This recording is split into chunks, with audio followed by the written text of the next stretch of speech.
hear of the Osun Osogbo groove, I believe what strikes a chord is this.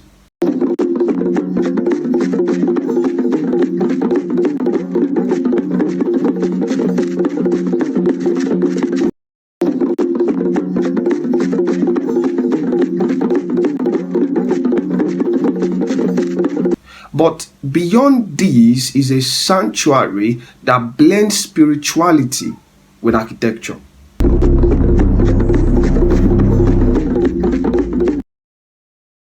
Now, before diving into the architectural perspective of the groove, I would like to give an historical premise of how the groove was established and by whom and who cultivated it into what is now appreciated in this time. Together with the establishment of Osogbo is the Osun groove as far back as the 18th century by Obalaroye Gbadewolu.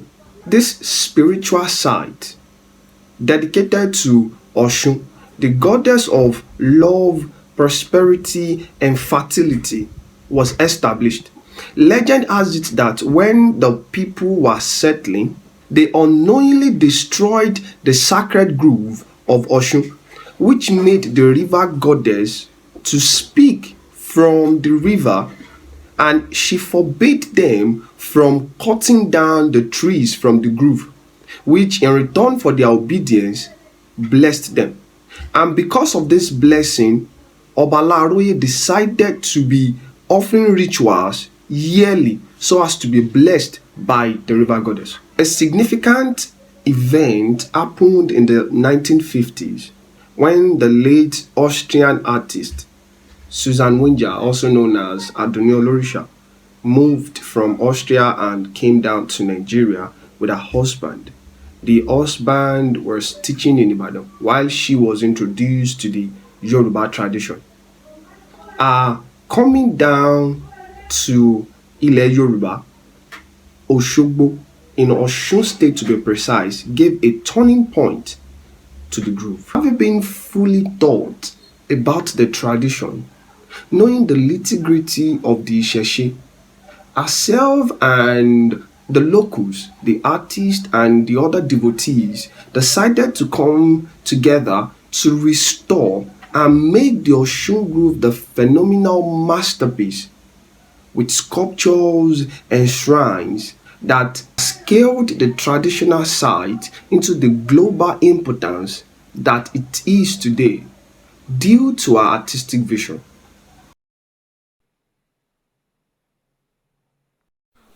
The groove's layout follows a natural terrain, with each step speaking the language of commitment to the goddess.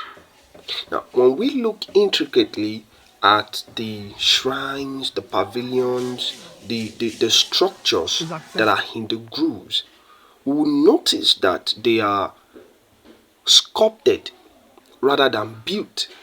And this is with a striking resemblance to what the late great Antoni Gaudi, that the Spanish architect, can do. The availability of some local materials such as clay, mud, and wood made it easy for builders to adopt the indigenous construction technique to build the buildings. And they have their importance because the earth-based designs gave enhancement to thermal comfort, thermal insulations, cooling effect, etc., as it is expected of it. Now, to explain to the layman, it means that when it is hot, the inside will be cool, and vice versa. There are three things that we need to understand at this point. Now, first is the journey from the entrance of the groove screams of high symbolism.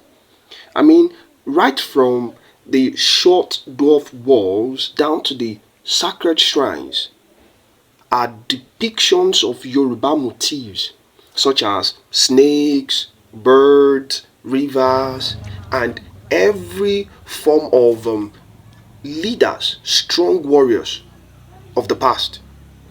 Now, the other is the arches and doorways. These are very, very symbolic and spiritual.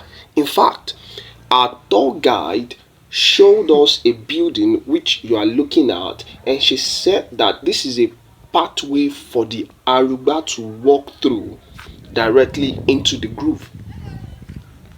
Now, the third one is the courtyard, which is also called Akodi. This is a very important part of the traditional architecture. I believe that this is specifically integrated in the groove to enhance the communal gathering, maybe for the wure, the prayer, the information, announcement.